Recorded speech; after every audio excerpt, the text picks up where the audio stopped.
Let's move on to another game. Boshku 2308 was playing a higher rated opponent 2489, and it was the exchange variation. So maybe the lower rated opponent felt the exchange variation was a great way to try and get a draw, but he was proved wrong. So we have the boring symmetry. But now bishop b5. So we saw this in the one of the Kramnik Anand games recently. Knight d7, queen a4. So black played rook c8 here. After castles a6, white took on c6, rook takes c6, rook fc1. So how can we possibly gain an advantage against white in this kind of position? Well, black played rook c4, gaining a tempo on the queen. It seems a technicality, it seems so what, but bishop b4. So putting some pressure on c3. Is it that significant? No.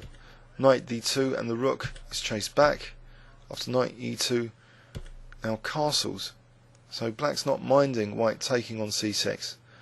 I think in this particular position, black can quickly liberate later with c5 to dissolve the c6 issue. a3, bishop e7, and now b4. So black decided to just attack the b4 pawn with a5. After queen a4, taking on b4, queen b6. Is this dull as dishwater strategy? Would you rather go back to the king's engine or some other defence to avoid this kind of symmetrical position? Well, let's run through what happened. g5, so black livened things up on the king side, started going for a kingside attack.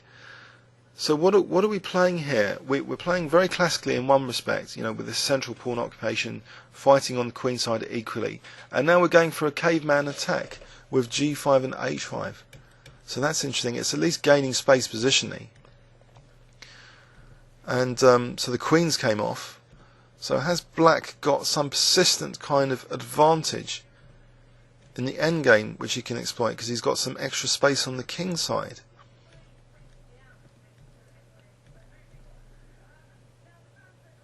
He seems to have nabbed a pawn there with this bishop c2 and rook c3. So he's nabbed a pawn and is clearly better now. I think objectively this is the case of the higher rated player with black by nearly 200 points, just simply outplaying the opponent. It doesn't really matter what happened in the opening, and this is a grind. But in terms of resources to pick up, it seems black did play energetically from the seemingly sterile position to have played for g5 and h5. So let's have a look at then how to turn a sterile position into something interesting. So the exchange variation and some annoying moves by black, bishop b4, just seemingly provoking a3. Maybe that was its intention, just to provoke a3 and followed by b4. So black's got something to bite on now, this b4 pawn. So a5, and how did white get this disaster? Couldn't he have just recaptured with his rook here? Maybe that was more sensible, but apparently bishop d3. So it seems as though white did have some tactical liabilities emerge just earlier from this provocative bishop b4. So maybe that's something to bear in mind. So with this knight takes c1, it seems black's quicker usage of the c file led basically to losing a pawn later with this rook infiltration.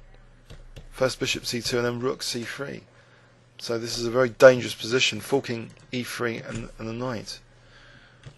So king d2, just forced to lose a pawn. And after that it was getting more and more difficult, especially with his fixed pawns on the king side. So just a pawn down, and just a nice technique, endgame win. Okay, let's move on. Braun versus Gurevich. So Braun was 2-5-6-7. Gurevich, Mikhail Gurevich, very experienced GM, 2-6-3-4. So he played the Slav. So knight f3, knight f6, knight c3, e6. We have the semi-Slav variation. I think, by the way, I'm going to take a break now.